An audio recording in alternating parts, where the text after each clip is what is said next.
Hello all you Murgetroid maniacs. I know it's been a long time since my last video. I wanted to give you a short update on all the progress I've been making on the Murgetroid since that time.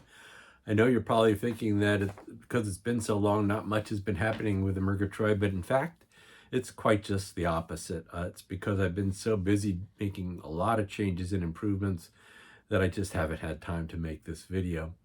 Any case, this is one of probably 3 videos I'll be making. The other 2 will be demonstrations of some new image generation techniques and also of a new capability for the Murgetroid, which is that I've added a microphone and allowed it to hear music and respond to that, which is really fun. But any case, beyond that, I've made a number of different hardware changes to the Murgetroid that I'd like to review with you today. Probably the most significant change I made was to the spin ring. As you recall, the spin ring, which I'll show you here on another model of the Murgetroid, another backup model actually. This is the spin ring here. And this particular one has 6 wires going to it and worked well, but I had found that I was seeing intermittent power on resets that I thought were fault of the slip ring. And so I decided that I would change the slip ring out with a 12 wire model. And that gave me more rings to have some redundancy. And I started with a 12, this slip ring here, which has 12 wires, and you can see it's much bigger. I thought I'd go big or go home. Turns out this did not work so well.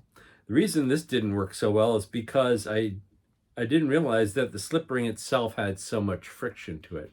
And the larger the slip ring got, the more friction it had. And it got worse, actually. The friction got worse as it heated up.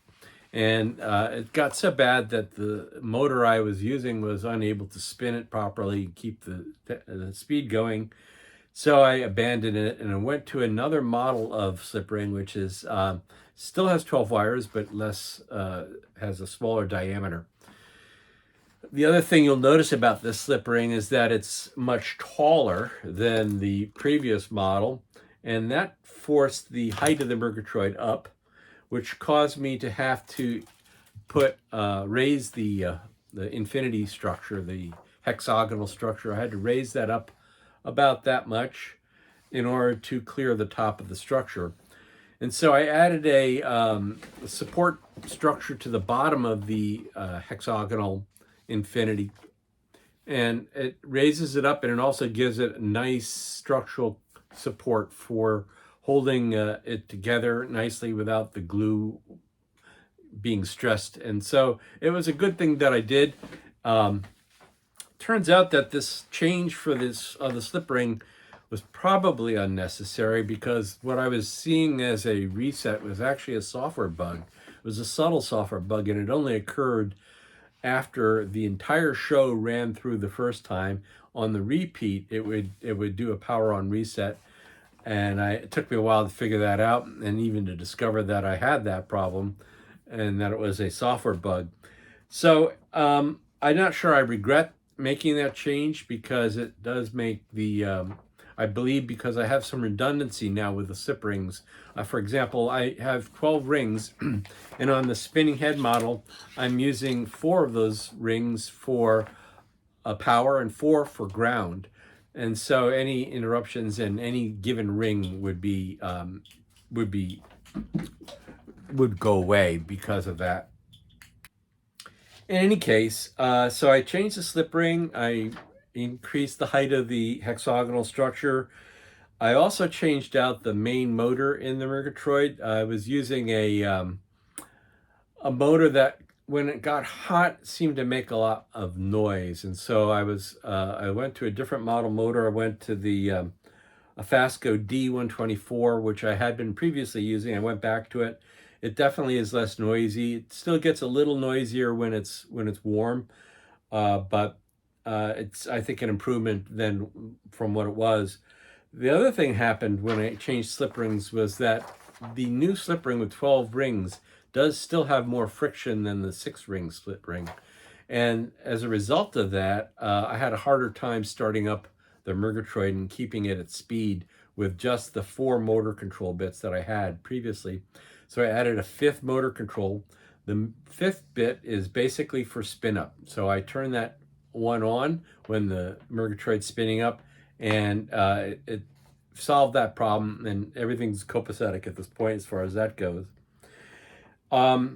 So the other thing I've done is I previously had been using some hand-drawn schematics, and I formalized the schematics in a program called Symmetrics. So the Murgetroid schematics and the base schematics are now in a PDF format that I can send out if anyone's ever interested in what the design of the Murgetroid looks like, the schematic diagram. So that's great. I added a microphone, as I mentioned earlier, for picking up sound, and I had to add software with that does a fast Fourier transform. Fast Fourier transforms take apart the sound into its constituent frequencies and its amplitudes. And then you can map those frequencies and amplitudes into different kinds of show displays. And so I created a bunch more shows using music as the substrate and the sounds from the fast Fourier transform as the substrate for those shows. And because I created more shows, I organized them into something called a production.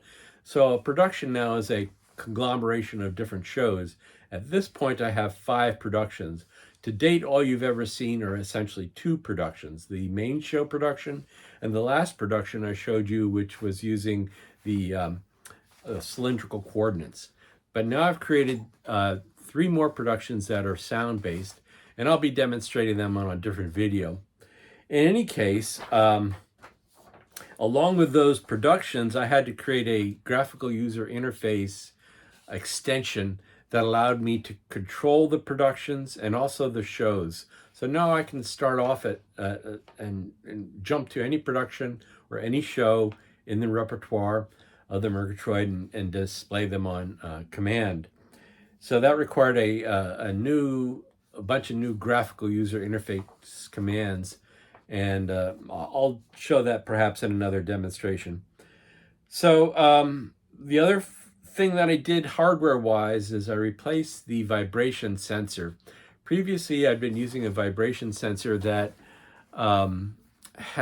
was sensitive to vibration, but in a very crude way. It was like a switch and ball bearings that would move around inside the switch, and when they hit the switch, because of vibration, it would close it. But that was just not producing consistent, reliable results, and so I was getting occasional shutdowns due to excess vibration, which really wasn't there. It was just the inconsistency of the vibration sensor. So now I've gone to using a piezoelectric vibration sensor, which uses a crystal to sense whether there's vibration. And basically, if the crystal gets jarred, then it generates a little electrical signal that is detected and used as a measure of the amount of vibration. So the system now operates a lot more consistently and very reliable in terms of its ability to detect vibrations. So the final thing I did in the meantime, since my last show, is I took the entire Murgetroid over to Westmont Community, which is a adult assisted living home where my mother-in-law is now living. It's a very nice facility, and I put on a show for those people. It was about a half-an-hour show that demonstrated all the new things I've been working on, including the music and some of the new displays. But also I had it set up in an auditorium, and I showed it in the auditorium. And then after the show, there was a show that followed mine. It was completely unrelated, but after the show, I took my Murgetroid out of the auditorium and set it up at the entrance. And so as people left, they were able to stop by and talk to me and get a real up-close look at the Murgetroid. So I had fun doing that, and I think everybody who saw it really enjoyed it, and I got a lot of very positive comments for it, so that's great. So the last thing I want to talk about here is what the future holds for the Murgetroid. I know you all think, well, geez, I've been working on it for over 5 years. It's got to be done. And in a lot of regards, it certainly has come a long ways and is complete in many aspects. But what I'm hoping to do in the future is create new ways to generate images, which I'll be demonstrating, as I mentioned, in next shows. But I also intend to add a memory card to the Murgetroid, an SD card, which will allow me to store shows on the fly.